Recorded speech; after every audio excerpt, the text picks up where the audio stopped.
Bismillahirrahmanirrahim.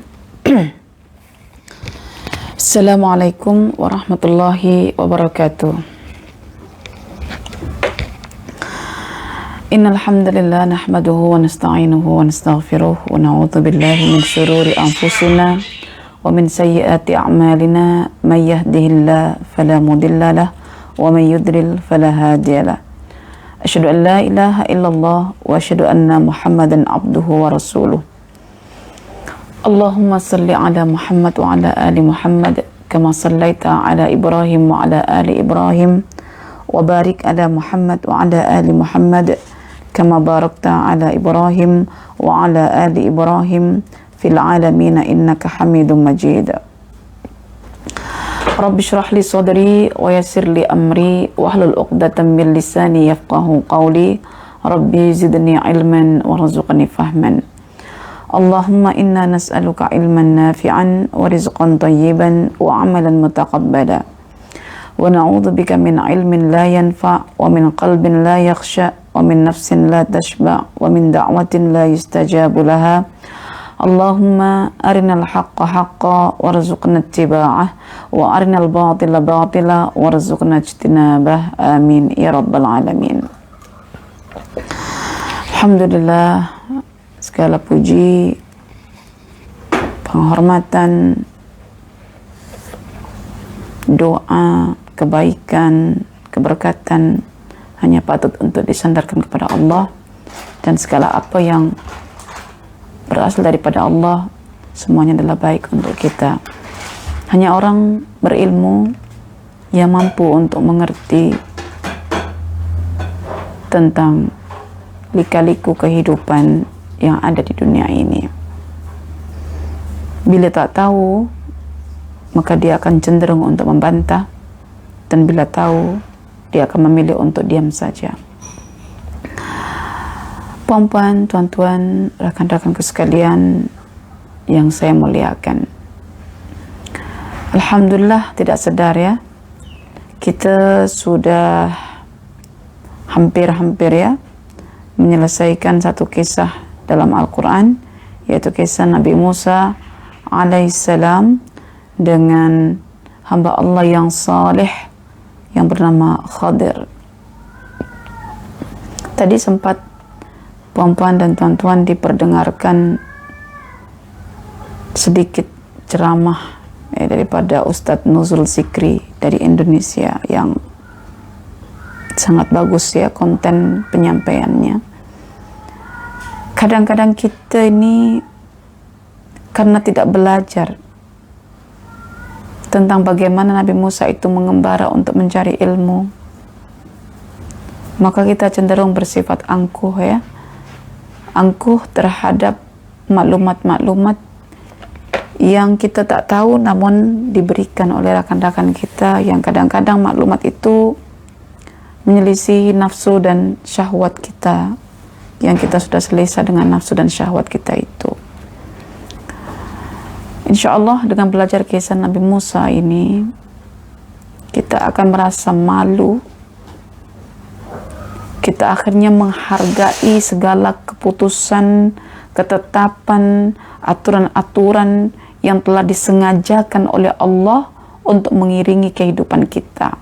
Mungkin kita sering mengucapkan kata-kata kebetulan. Iya, kebetulan itu sumbernya daripada manusia yang mendapatkan sesuatu tanpa mereka plan. Tetapi Allah dalam pengaturannya tidak ada sesuatu yang kebetulan. Ma khalaqta hadza batila. Karena itu pada siang hari ini kita akan mencoba untuk menerokai ya, membedah, memahami hikmah, rahasia di sebalik kehidupan yang zahirnya nampak sangat-sangat tidak disukai, tetapi ketika dijelaskan apa hikmahnya, hati baru terasa lapang, hati baru terasa sami'na wa ata'na. Dan dari sini kita juga belajar bahwa tidak ada hikmah itu mendahului kejadian yang menimpa kita. Jadi hikmah itu akan kita ketahui beberapa waktu, beberapa tempo selepas kejadian yang kita tak suka itu menimpa. Termasuklah kejadian-kejadian yang tidak di disukai oleh Nabi Musa alaihissalam itu dapat dijelaskan hikmahnya selepas beberapa tempo lamanya, sehingga Musa alaihissalam berasa reda, selesa, tenang dengan apa yang disampaikan oleh Khadir. Baik, kita bacakan 2 ayat ya, pada ayat yang ke-80 sehingga ayat yang ke-8, pada ayat yang ke-80, kemudian ayat 81 dan ayat 82, 3 ayat ya. A'udzu billahi minasyaitonir rajim. Bismillahirrahmanirrahim. Wa ammal ghulamu fakana abawahu mu'minaini fakhashina ay yurhiqahuma tughyanan wa kufra fa'aradna ay yubdilahuma rabbuhuma khairan minhu zakatan wa aqraba rahma. Wa ammal jidar fakana li ghulamaini yatimaini fil madinah wa kana tahtahu kanzun lahuma wa kana abuhuma salihan fa arada rabbuka ay yablugha ashuddahuma wa yastakhrija kanzahuma rahmatan min rabbik wa ma fa'altuhu an amri dzalika ta'wilu ma lam tasti' alaihi sabra. 3 ayat ini kalau disambungkan dengan beberapa ayat sebelumnya ya, kita boleh nampak tidak ada lafaz dalam Quran itu kebetulan. Tidak ada Allah berfirman itu saja je. Sehingga apabila kita mencermati, ada beberapa ungkapan-ungkapan yang sepatutnya sama namun dibezakan. Dibezakan karena hakikatnya itu berbeza, maka dibezakan. Saya contohkan di sini. Mengapa ketika Nabi Musa bersama Khadir menaiki sebuah perahu atau kapal, perahu lah ya, safinah. Khadir mengatakan fa'aradtu an a'ibah. Saya memang sengaja dan berkehendak untuk melubang perahu itu agar membuatnya cacat. Jadi itu tindakan Khadir. Kemudian ketika Khadir berjumpa dengan seorang anak laki, ya, Khadir membunuhnya. Allah. Dan ketika Khadir membunuhnya, Khadir mengemukakan dalil di sini.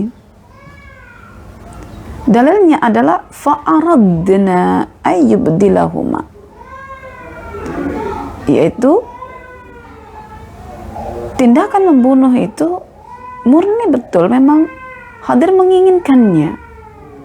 Ya, fa'aradna, tadi fa'aradtu fa'aradna.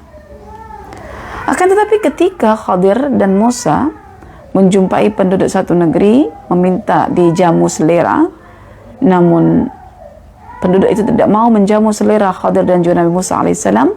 Tiba-tiba Khadir melihat ada satu dinding rumah yang condong hendak roboh, dan Khadir menegakkannya tanpa meminta upah, walaupun Musa mengajarkannya agar meminta upah karena dibenarkan. Lalu ketika Musa rasa ingin tahu kenapa engkau menegakkan tanpa meminta sebarang upah, padahal engkau layak. Apa kata Khadir ketika menjelaskan rahasianya? Beliau mengatakan, fa'arada rabbuka ayyablugha ashuddahuma. Tuhanmu berkehendak. Ini bukan kehendakku tahu, kata Khadir. Tuhanmu yang berkehendak. Tuhanmu yang berkehendak. Agar anak-anak yatim yang memiliki rumah itu dapat menjalani kehidupannya sampai remaja, dewasa, lalu boleh mengeluarkan harta simpanan yang ada di dalam rumah itu. Masya Allah. Jadi kan tindakan Khadir melubangi perahu, tindakan Khadir membunuh ya anak laki, dan tindakan Khadir menegakkan dinding rumah yang hendak roboh, itu dapat dibagi menjadi dua bahagian.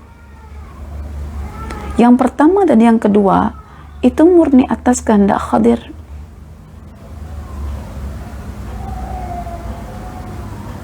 Ya, murni atas kehendak Khadir. Sedangkan tindakan yang ketiga itu adalah murni daripada kehendak Allah. Itu yang saya jumpai dalam tafsir At-Tahrir wa Tanwir yang ditulis oleh Al-Imam Ibnu Ashur. Mungkin akan timbul pertanyaan di sini,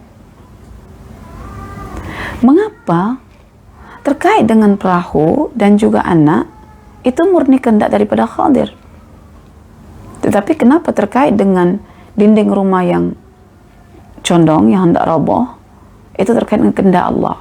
Apa beza di antara ketiga perkara itu? Oke. Al-Imam Ibnu Ashur mengatakan bahwa melubangi perahu, membunuh anak, melubangi perahu dikhawatirkan karena akan dirampas oleh raja yang zalim. Membunuh anak karena dikhawatirkan anak itu nanti membesar akan dalam keadaan mengheret ayah ibunya yang beriman untuk jadi kafir dan sesat. Maka ini sebetulnya adalah perkara amar ma'ruf nahi mungkar, dan itulah usaha manusia untuk melakukannya terkait dengan perkara amar ma'ruf nahi mungkar. Maka terkait dengan perkara amar ma'ruf nahi mungkar, daf'ul fasad anin nas, yaitu menolak keburukan daripada menimpa manusia, itu sudah lumrah menjadi tanggung jawab tiap-tiap individu kepada yang disyaki akan mendapatkan mafsadah ataupun keburukan. Oke, tapi ada yang indah tapi tak dikemukakan oleh Ibnu Ashur. Pertama fa'aradtu, kedua fa'aradna. So fa'aradna ini bila saya baca, dia ada campuran, yaitu kehendak daripada Allah Subhanahu wa taala melalui satu ilham, ya, bisikan. Jadi dua-duanya menepati antara apa yang diinginkan oleh Khadir, kerana dikatakan bahwa setiap orang yang saleh, yang beriman dan yang bertakwa itu dia akan melihat sesuatu dengan nur Allah. Ittaqu firasyatal mu'min fa innahu yanzur binurillah. Hati-hati dengan orang yang beriman, iman betul-betul beriman, bukan ilusi keimanan macam kita ya. Yang beriman betul beriman, maka dia akan melihat dengan nur Allah. Artinya kalau kita beriman, apa saja yang kita lihat itu semuanya adalah daripada cahaya keimanan. So itu ada hubungan dengan Allah Subhanahu wa taala juga. Adapun perkara yang ketiga, fa'arada rabbuk, sebab ini bila saya tengok perkataan Ibnu Ashur lalu saya combine dengan ilmu-ilmu lain yang saya dapatkan dalam Al-Quran, bila ayah ya kepada dua anak yatim ini adalah seorang yang saleh, dan orang yang saleh itu berhak untuk mendapatkan karamah daripada Allah, maka sebagai bentuk karamah bagi orang saleh yang sudah meninggal itu, yang berterusan karamahnya itu ya, Allah mengilhamkan ya kepada Khadir, memberitakan kepada Khadir untuk menegakkannya agar harta benda yang ditinggalkan oleh lelaki saleh itu dapat dirasakan oleh anak-anak yatim yang ditinggalkannya. Jadi yang ketiga ini murni sebagai karamah Allah kepada golongan orang saleh, sebagai golongan orang saleh murni ya, diberikan karamah oleh Allah. Kemudian apabila saya rujuk semula objek-objeknya di sini, bahwa objek ayat yang ke-82 ini adalah objeknya orang saleh. Jadi karena terkait dengan orang soleh, itu adalah terkait dengan kewalian Allah, di mana Allah akan mengurusi orang-orang yang soleh itu, ya sepanjang hidupnya atau selepas hidupnya. Apa yang ditinggalkan akan diurusi oleh Allah, mutlak itu menjadi pengaturan Allah. Maksudnya Allah yang akan menjadi walinya, mengurusinya. Sehingga ini bukan kehendak Khadir, tapi kehendak Allah murni untuk menghormati orang saleh, karena orang saleh itu adalah para wali Allah, dan orang saleh itu menjadikan Allah sebagai walinya, maka Allah sebagai walinya orang saleh, orang-orang saleh sebagai walinya Allah. Sehingga Allah menjanjikan bagi para wali Allah kelak ketika dia meninggal, dia akan dihilangkan perasaan takut. Takut yang pertama adalah takut terhadap kehidupannya di akhirat, dan sedih yang pertamanya adalah dengan anak-anak dan istri yang ditinggalkannya.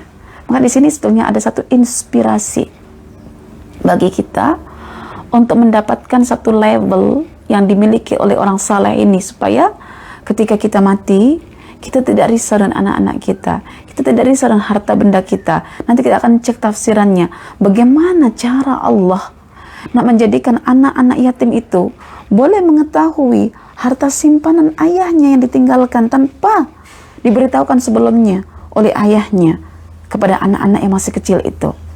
Oke, kita akan pelajari insyaallah tafsirannya. Tapi itu tadi Ustazah bagi satu permulaan mengenai lataifnya, bahwa bila kita membaca Al-Quran ini kan, lafaz demi lafaz, kemudian ayat demi ayat, ya, huruf demi huruf membentuk lafaz demi lafaz membentuk ayat, ayat demi ayat membentuk surah. Nanti kita boleh melihat adanya perbedaan yang kita mesti cermat. Kenapa ya? Kalau terkait dengan orang soleh, fa'arada rabbuk. Lalu terkait dengan seseorang yang belum dilihat kesalehannya, itu sudah menggunakan fa'aradtu, ya, fa'aradtu kan itu sebutannya untuk orang miskin kan.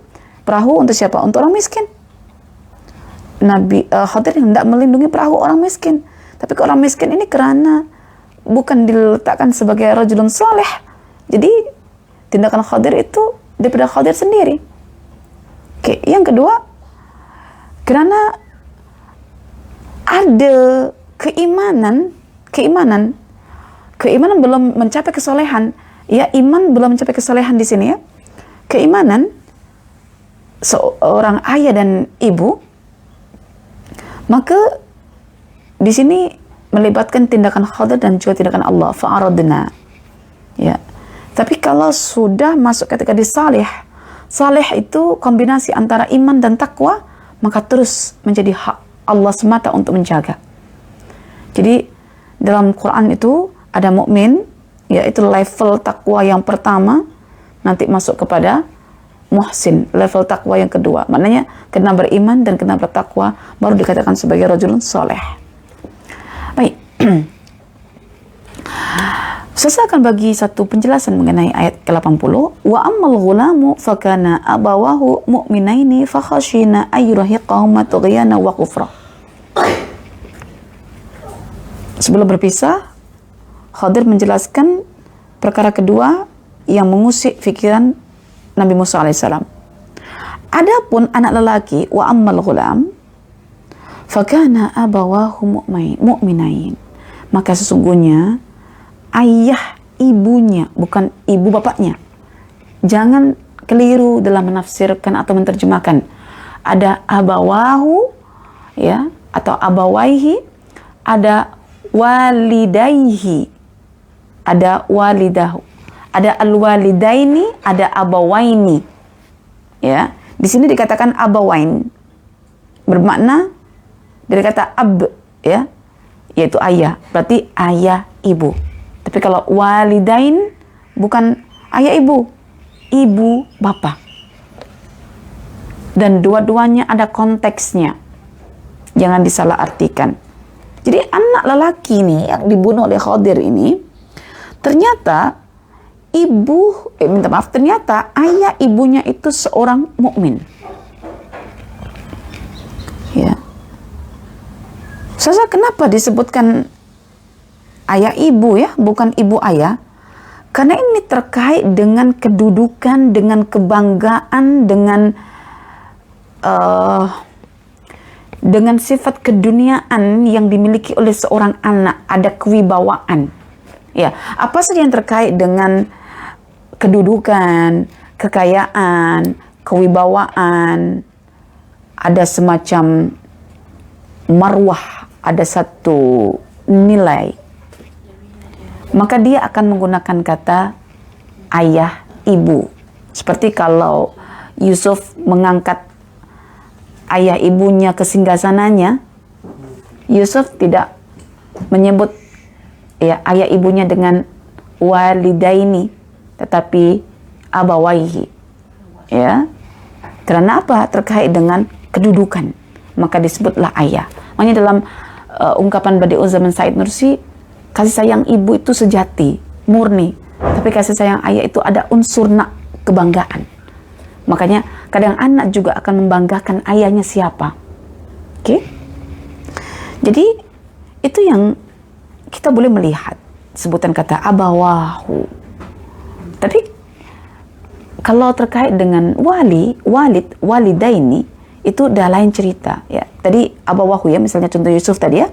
Yusuf dinaikkan ya, ayah ibunya ke singgasana, maka menggunakan abawahi. Yang ini terkait dengan anak, kedudukan anak ini, maka disebutkanlah abawaihi, yaitu dalam hal keimanan, ada kedudukan iman. Kemudian dalam surah An-Nisa misalnya, wali abawaihi likulli wahidin minhumas sudus, mengenai harta warisan, bahwa ayah ibu dapat juga warisan 1/6. Nah, terkait dengan harta, kedudukan, wibawa, itu Quran akan menyebut kata abawaihi. Sehingga si ibu itu image dia, kedudukan dia hanya menumpang kepada kedudukan suami dia. Maka kalau di Indonesia, kalau suami saya namanya Chandra, misalnya suami saya itu memiliki kedudukan, saya tak dipanggil Ibu Soleha, tapi saya akan dipanggil Ibu Chandra. Ya, Mr. Chandra, dan saya sebagai istrinya Chandra, Ibu Chandra. Tak boleh nama saya disebut, tapi mesti menisbah kepada suami saya. Itulah wibawa. Tapi kalau kita tengok dalam Quran, kalau Allah menyebut walidaini, Masya Allah, dia terkait dengan kelembutan, kesantunan, perasaan, emosi, kebaikan, sensitif. Karena dia dinisbah kepada seorang ibu. Oke, maknanya kalau seorang ayah hendak mendapatkan perlakuan yang baik di sisi anaknya, itu dia akan menumpang kepada ibu, kepada istrinya.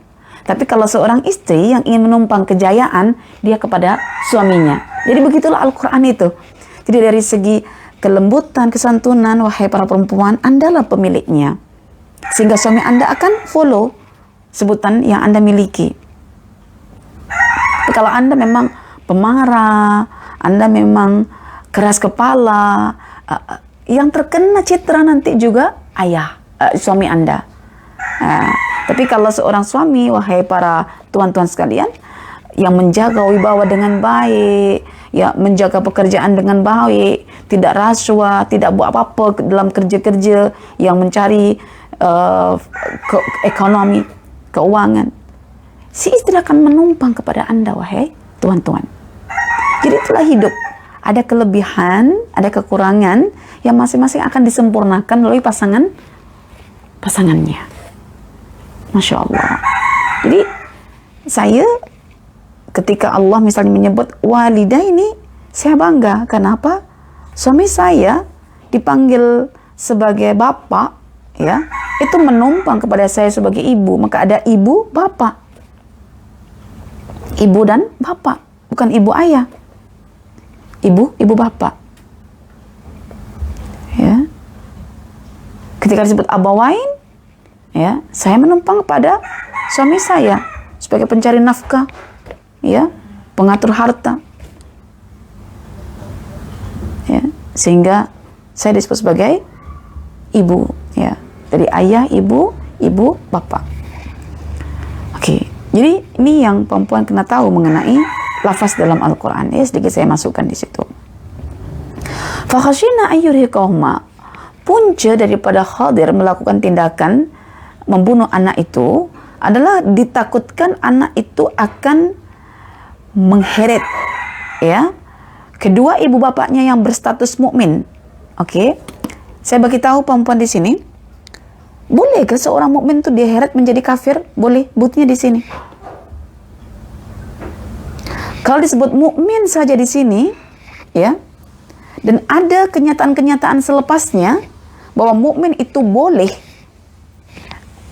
diheret menjadi kafir, itu tandanya mukminnya belum mencapai level kepada mukmin peringkat yang tinggi, yaitu yang memiliki keihsanan, kewalian begitu, kesalehan.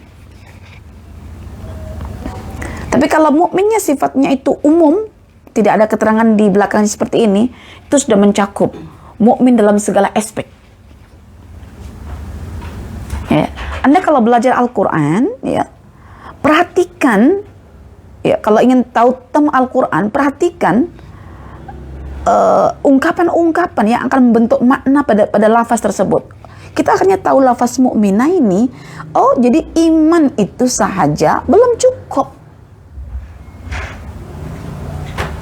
Ya. Ada at-tasdiq, ada al-iman, ada al-iqan. Ada kepercayaan, ada keimanan, ada keyakinan. Mungkin level mak ayah dia ini belum sampai pada level yang meyakinkan imannya itu. Sehingga dikhawatirkan bahwa anaknya itu yang merupakan perhiasan dunia, yang merupakan fitnah baginya itu boleh mengheretnya. Sebetulnya perbincangan-perbincangan dalam ayat ini sangat dalam. Sangat dalam. Ya. Mungkin agak perlu masa yang lama Ustazah akan menjelaskan ya di sini. Sebab ayat ini bagi saya sangat kontekstual dengan apa yang kita alami, karena kita hakikatnya sebagai parents tidak pernah terlepas daripada kehadiran anak-anak yang menghias kehidupan kita, kan? Dan kita belum melihat perkara di sini, anak yang comel-comelnya begini, Ghulam, dibunuh oleh Khadir. Karena Khadir risau dengan masa depan mak ayah dia, ya, yang mungkin akan terpesong keimanannya lantaran begitu bangganya dengan anak dia, karena begitu cintanya dengan anak dia, karena anak dia mungkin sangat cute, anak dia sangat cerdas, anak dia sangat lah boleh mengheretnya menuju tughyan, yaitu kesesatan, wa kufra, dan kekafiran. Fenomena yang berlaku hari ini, ya perempuan dan tuan-tuan, sebelum kita melangkah nanti kepada faedah yang dikemukakan oleh Abdul Bar, ya, ada satu pesan moral di sini sebetulnya kepada para ibu bapak, supaya pesan moral ini membuatkan jiwa ini terasa kuat dalam menghadapi lika-liku kehidupan, khususnya bagi para ibu yang ditinggal mati oleh anaknya.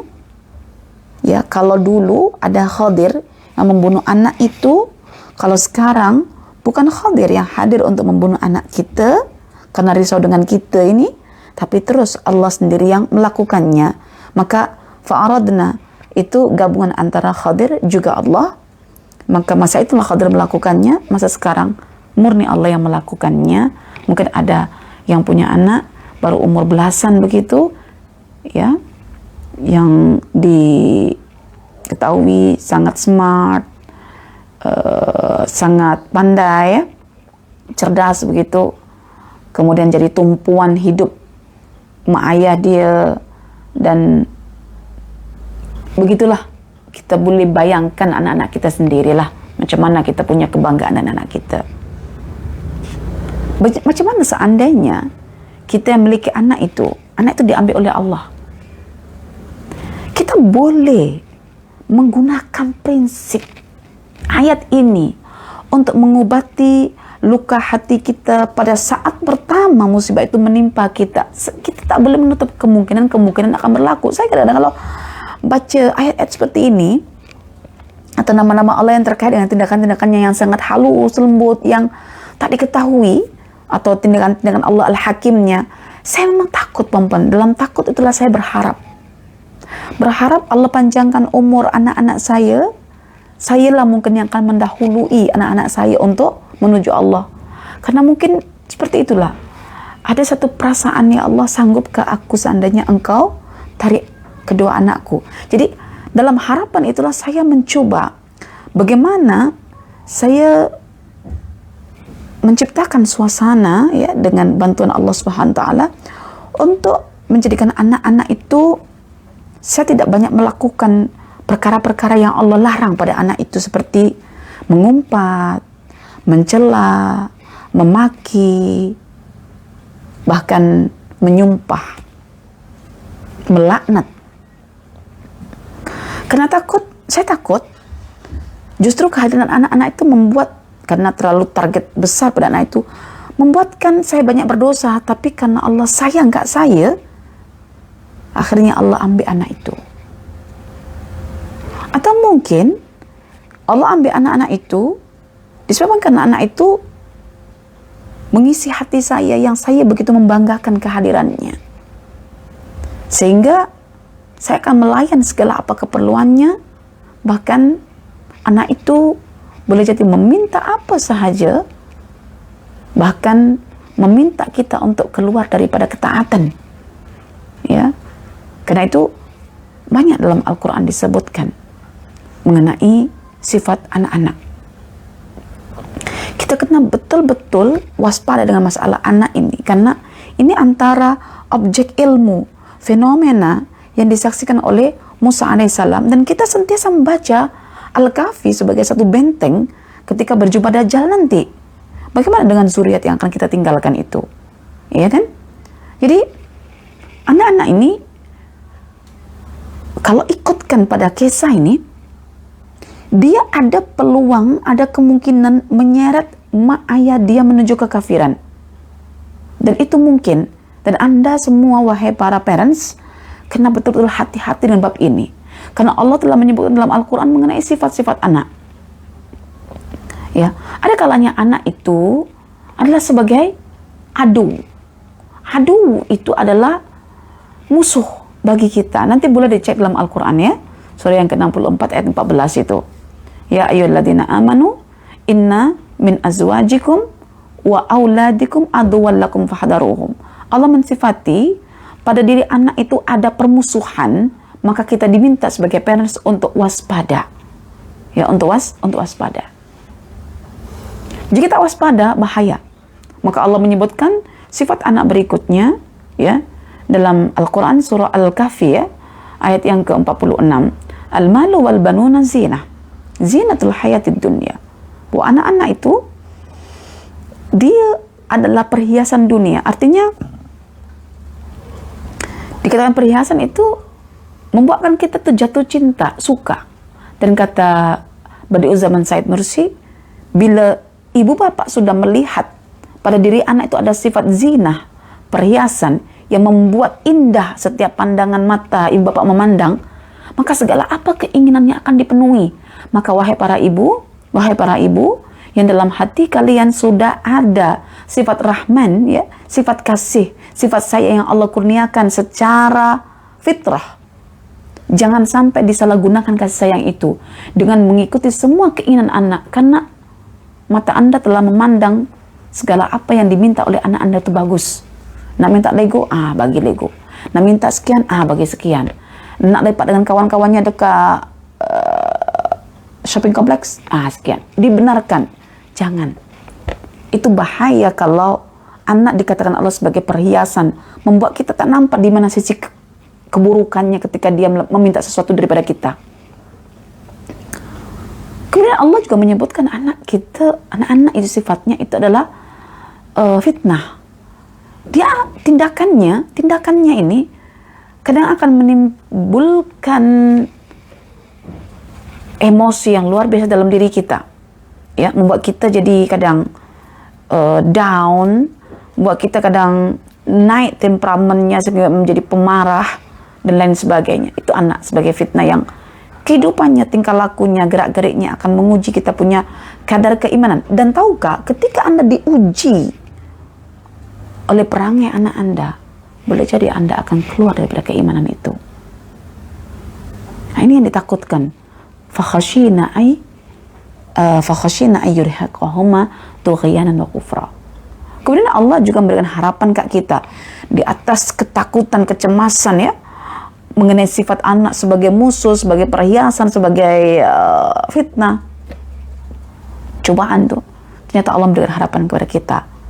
Anak dengan sifatnya qurrata a'yun, yang saleh, yang menenangkan jiwa kita, sehingga mata kita sebagai cerminan hati kita yang bahagia boleh syahdu, ya, boleh ceria. Itulah qurrata a'yun. Nah, anak yang dijumpai oleh Khadir ini, dengan firasatnya Khadir ini, ternyata adalah anak yang memiliki sifat yang tadi itu, aduan, yang akan menghalang ibu bapaknya untuk mentaati Allah. Nah, benda ini kita tak pernah tahu. Tak pernah tahu. Yang tahu adalah hamba Allah yang dibagi tahu oleh Allah. Dan Allah sendiri tentunya. Sehingga nanti, puan-puan dan tuan-tuan, apapun yang menimpa anak kita, khususnya menimpa pada skala kematian, jadikan ayat yang ke-80 ini sebagai satu renungan. Wa ammal ghulamu fakana abawahu mu'minaini fakhashina an yurhiqahuma tughyanan wa kufra fa'aradna an yubdilahuma rabbuhuma khairan minhu zakatan wa aqraba rahmah. Puan-puan dan tuan-tuan, tidaklah Allah itu menarik sesuatu perkara, melainkan dalam masa yang sama, melalui proses yang berlaku, Allah itu memberi. Ingat, Allah Al-Qabid, Allah Al-Basit. Tu'til mulka man tasha wa tanzi'ul mulka mimman tasha. Allah itu memberi dan juga menarik. Memberi, menarik. Menarik untuk memberi, memberi untuk menarik. Itu tindakan Allah. Bahayanya kita ini dalam menjalani kehidupan dengan lika-likunya, kadang suka duka ya, sedih bahagia, tapi kita tidak mengetahui sifat Allah, memang membuat kita akan menjadi sangat-sangat sangat-sangat stres, tidak terima ya. Jadi kita boleh melihat rahasia di sini, ternyata Khadir dan Tuhannya berkehendak supaya dengan diambilnya satu anak yang sudah diketahui ini akan berbahaya, ditukarlah dengan anak yang bermanfaat, yang tidak mengajak ibu bapaknya untuk melanggar aturan Allah, tapi mengajak ibu bapaknya untuk mentaati Allah. Anak-anak kita bagaimana?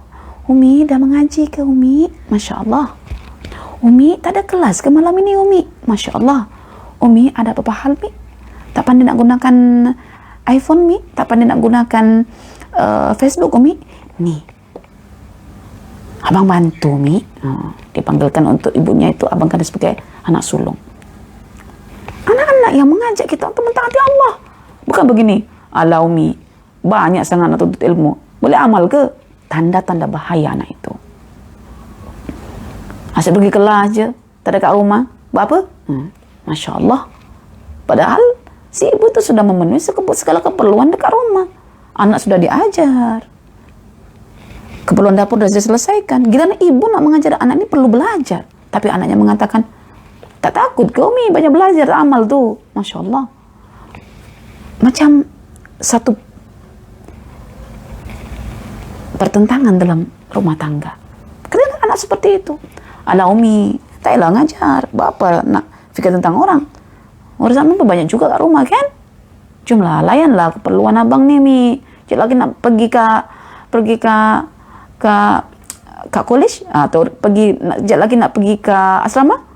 Memang kita sebagai parents ada satu macam, kenapa anakku macam ini menghalang aku untuk berdakwah, menghalang aku untuk mentaati Allah, menghalang aku untuk salat, menghalang dan segalanya. Ternyata ini sudah sebagai tanda isyarat bahwa anak-anak ini sebetulnya adalah musuh bagi kita. Karena itu ketika Allah tarik anak itu daripada ibu bapaknya, sesungguhnya Allah tengah menyiapkan anak yang kedua untuknya. Menyiapkan anak yang kedua untuknya. Perempuan dan tuan-tuan mungkin masih ingat kisah Ummu Sulaim. Ini yang tak pernah saya lupakan kisah beliau ini. Setiap berbincang tentang masalah anak dan musibah yang menimpa parents mengenai anak-anak yang diambil oleh Allah. Oke, Ummu Sulaim memiliki seorang anak dan anaknya sakit. Abu Talha mengetahui anaknya sakit, dia ada keperluan untuk safar, pergi keluar. Ketika pergi keluar, maka anak itu diserahkan kepada istrinya untuk dirawat. Ketika selepas daripada safar, Abu Talha balik menuju rumah Ummu Sulaim, mengetuk di waktu malam hari dan bertanya tentang kabar anaknya. Hai Ummu Sulaim, apa kabar anakku? Oke saja, alhamdulillah, tidak ada apa-apa. Dia tenang dengan istirahatnya. Dia tengah istirahat, dia tenang dengan peristirahatannya. Oke. Ternyata Ummu Sulaim ini menyembunyikan satu rahasia, tapi bijak, bukan menipu. Ungkapannya jujur bahwa anaknya itu tengah beristirahat. Karena Rasulullah mengatakan orang mati itu orang yang beristirahat. Karena sudah pernah tinggal dunia. Takkan kita yang cinta dengan kerehatan, suka berehat. Bila Allah rehatkan dari kehidupan, yaitu menuju kematian, kita tak mau. Ya? Jadi tidak berdusta Muslim mengatakan bahwa anaknya tengah beristirahat. Dalam keadaan seperti itu, jiwanya besar. Dia berdandan menyambut suaminya yang penat daripada safar, khuruj berhari-hari. Maka pada malam itu juga Ummu Sulaim sebagai seorang istri melayan keperluan seksual, karena itu bahagian daripada sakinah dalam rumah tangga, yaitu seorang istri melayan keperluan seksual, karena lelaki dapat ditenangkan jiwanya melalui sentuhan kelembutan istri dalam bentuk hubungan badan. Selepas hubungan badan itu, ya, keesokan harinya Abu Talha mencari anaknya dan bertanya kepada Ummu Sulaim, di mana anakku? So, Abu Talha ini sangat mencintai anaknya, sangat cinta. Apa kata Ummu Sulaim? Anakmu telah diambil oleh Allah Subhanahu wa Ta'ala dan dia tengah rehat tenang dalam tempatnya. Marah Abu Talha. Abu Talha marah. Seperti marahnya ketika Ummu Sulaim masuk Islam dan mengajarkan kepada anaknya itu kalimat tauhid. Abu Talha marah karena masih musyrik. Wahai Ummu Sulaim, apa yang kamu buat pada anakku ini? Aku hanya mengajar kalimat la haula wala la ilaha illallah. Aku hanya mengajar kepada anakku ini, anakmu ini kalimat la ilaha illallah. Ya. Jadi Abu Talha marah. Pagi itu juga dia pergi ke rumah Nabi Sallallahu Alaihi Wasallam. Sampai di rumah Rasulullah terus berkata, Barakallahu lakuma. Semoga Allah memberkati kamu berdua dan memberkati apa yang kamu berdua lakukan di waktu malam hari, yaitu berhubungan.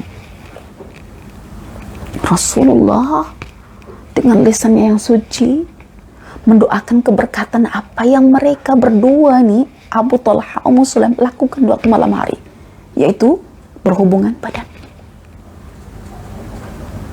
Disebutkan dalam riwayat selepas itu, Ummu Sulaim melahirkan anak 10 anak, dan semuanya para penghafal Al-Quran. Daripada satu benih yang dengan keredaannya dia lepaskan anaknya yang diambil oleh Allah, dengan pujian-pujian yang dia sematkan untuk Allah atas tindakan Allah yang adil, yang penuh hikmah, yang penuh manfaat. Allah Al-Hakim, Allah Al-Nafi', Allah Al-Latif, Allah Al-Alim. Masya Allah. Bayangkan kita sebagai seorang ibu tak kenal Tuhan, tak kenal Allah. Bagaimana cara kita mengurus kehidupan rumah tangga kita, wahai perempuan dan tuan-tuan? Wahai tuan-tuan, izinkanlah istri-istri Tuhan belajar tentang Allah, mengenal siapa Allah, belajar tafsir, belajar tadabbur tentang siapakah Allah, semuanya untuk sakinah, kehidupan bahagia yang tentram dalam rumah tangga Anda. Maka Allah pun memerintah pada seorang malaikat, wahai malaikat, kepada perempuan yang anaknya aku ambil dan dia mengucapkan kalimat alhamdulillah, kemudian kalimat istirja innalillahi wa inna ilaihi rajiun, buatkan dia rumah pujian di atas surga. Allahu Akbar. Tidakkah kita menginginkannya? Kita hanya mampu memasuki rumah itu apabila kita diberikan oleh Allah zuriat, Allah ambil dalam keadaan kita reda, taslim. Taslim itu adalah pasrah, menerima kenyataan yang ada. Taslim yang kita sentiasa ucapkan dalam salam kita tiap-tiap mengakhiri hujung salat kita, assalamualaikum, assalamualaikum. Masya Allah, taslim. Dan itu ciri kita punya keimanan. Tanpa adanya taslim, penerimaan dengan lapang dada, dengan keredaan, dengan penuh cinta apa yang Allah tetapkan untuk kita mengenai takdir kita yang kita tidak mengharapkannya, itulah tanda iman sebenar. Fala wa rabbika la yu'minuna hatta yuhakkimuka fima shajara bainahum thumma la yajidu fi anfusihim harajan mimma qadait wa yusallimu taslima. Surah An-Nisa ayat 65. Kita tidak diiktiraf Allah sebagai seorang mukmin sejati tanpa adanya kepasrahan, keredaan, kelapangan dada, jiwa dalam menerima satu, aturan Allah mengenai hukum-hukum syariat, dua, aturan Allah mengenai takdir hidup kita. Allahu Akbar. Kita pun tak melihat di sini bagaimana sikap ayah ibunya yang beriman ketika anaknya diketahui dibunuh oleh Khadir. Ya. Tapi karena kita boleh melihat di sini, karena Allah menghendaki, dan setiap Allah berkehendak mesti akan diwujudkan.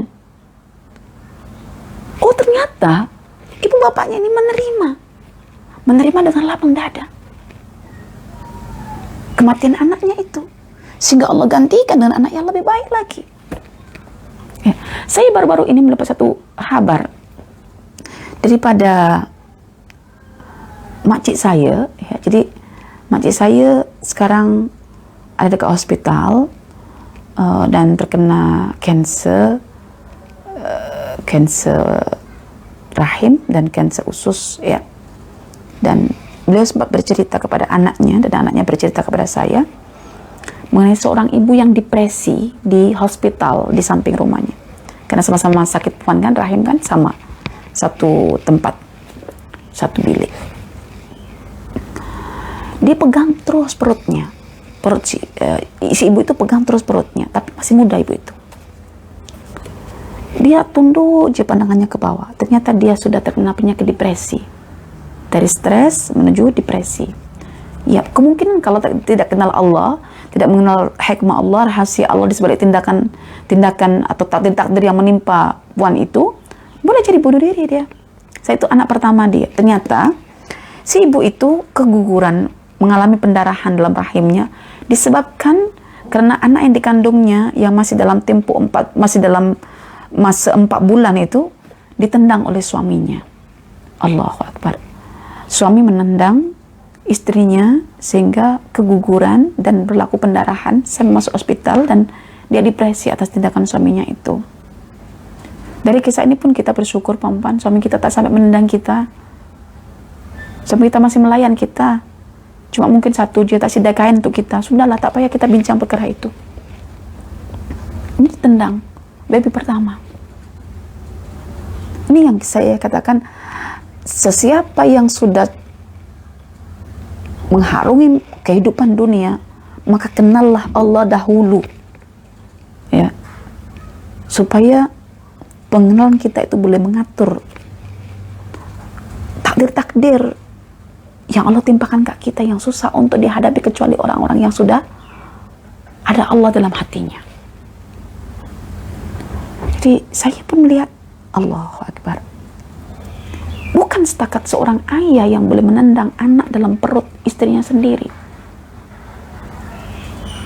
Ayah juga sanggup menyembelih anaknya. Bukan Ibrahim, ya. Dulu sempat gempa hebat ya di Bangi, seorang ayah membunuh anaknya sendiri, walaupun ayah itu rutin tiap-tiap hari berjamaah dekat masjid, dekat surau. Namun apalah artinya ibadah sholat tanpa dimaknai daripada ibadah itu untuk diaplikasi dalam kehidupan di luar sholat. Ya, puan-puan dan tuan-tuan, insya Allah esok kita ya, kita bincang tentang makna sholat dalam kelas online kita. Jadi saya melihat ada keperluan sebetulnya psychiatrist itu diadakan pada tiap-tiap hospital yang seketika itu berlaku kemungurungan karena tidak ada jalan lain kecuali dibawa ke emergency karena nak dibersihkan ya rahimnya.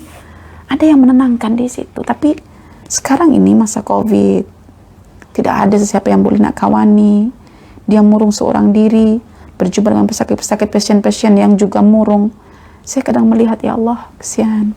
Kadang-kadang psychiatrist pun kadang diambil daripada sisi kemanusiaan biasa. Ya, kalau kita sebagai seorang mukmin, memang kena ada psychiatrist yang mukmin yang diberikan kepada yang beriman, ya, supaya bukan hanya setakat sembuh daripada tekanan itu, tetapi dapat pahala atas kesembuhan itu. Itulah kalau kita bagi nasihat-nasihat Qur'ani daripada preskripsi Qur'ani, ya. Baik, puan dan tuan-tuan yang saya muliakan, yang hendak diberi kepada ibu bapak yang beriman tadi itu, bapak dan ayah ibu yang beriman tadi itu adalah seorang anak yang zakah. Zakah itu yang suci dalam beragama, yang betul-betul saleh, ya, itu zakah. Yang tidak pernah dakwah diri aku ini dah beriman lah, aku ini dah bertakwa. Zakah itu yang suci, yang dalam hatinya sudah tidak ada lagi kesyirikan, kekufuran, kemunafikan, ya. Yang ada cuma ya keimanan, ya, keyakinan, kelapangan, keteguhan begitu. Wa aqraba rahma, dan yang lebih lagi dekat kasihnya kepada mak ayahnya.